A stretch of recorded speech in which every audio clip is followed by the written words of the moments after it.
आज के वीडियो में मैं जो स्ट्रेटजीज और पॉइंट्स बताने जा रहा हूँ, अगर इनको समझ गए और ठीक से फॉलो किया तो फिर तुम चाहे किसी भी एग्जाम की प्रिपरेशन कर रहे हो, चाहे फिर वो इंडिया के सबसे toughest exam NEET, IIT, JEE और UPSC क्यों ना हो, अगर इनको समझ कर फॉलो किया तो कोई भी आपका सिलेक्शन होने से नहीं रोक पाएगा। इस वीडियो में जो भी टिप्स मैं आपको बताऊंगा वो सारी की सारी साइंटिफिकली प्रूव्ड है, इसलिए वीडियो को बिना स्किप किए पूरा देखना। Point number 1, find your why. जैसा कि मैंने पहले भी एक वीडियो में कहा था कि किसी भी काम को करने से पहले उसके पीछे का रीज़न ढूंढो कि आपको वो क्यों करना है। अगर आपको एग्ज़ाम क्रैक करना है तो क्यों करना है। अब वो रीज़न कुछ भी हो सकता है, चाहे आपको अपने टीचर्स, रिलेटिव, दोस्त या पड़ोसियों को प्रूव करना हो जिन्होंने कभी सबके सामने तुम्हारी बेइज्जती की हो।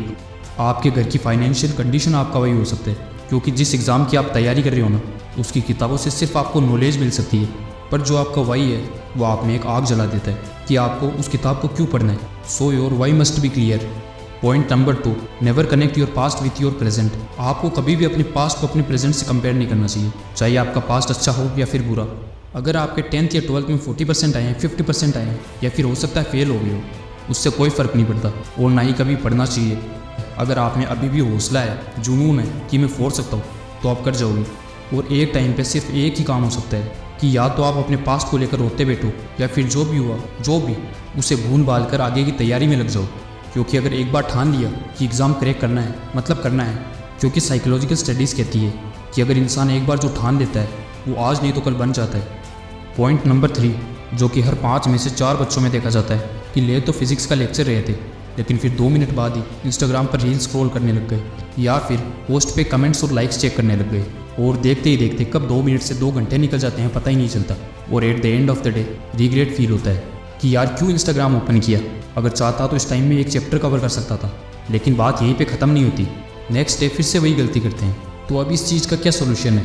तो इसका सिर्फ एक ही आंसर है कि जब भी आप पढ़ते पढ़ते सोशल मीडिया पे स्विच होने लगो तो खुद से एक सवाल पूछो कि ये चीज़ पढ़ने से ज़्यादा ज़रूरी है या फिर नहीं। अगर आंसर में हाँ आए तो बेशर्मों की तरह लगे रहो, कोई दिक्कत नहीं है। और अगर आंसर नो हो तो बिना सोचे एग्जिट मार दो, क्योंकि जब तक तुम खुद से लड़ना नहीं सीखोगे तो बाहर के लोगों से कम्पीट करना तो भूल ही जाओ। और अगर एक बार खुद से जीतना चालू कर दिया ना, तो फिर बाहर ऐसा कुछ बचेगा ही नहीं जिसको हराया ना जा सके। Point number 5, 80x20 rule. ये रूल कहता है कि चाहे आप किसी भी एग्ज़ाम की प्रिपरेशन कर रहे हो, इस रूल के हिसाब से उस सब्जेक्ट के 20% सिलेबस का वेट 80% होता है।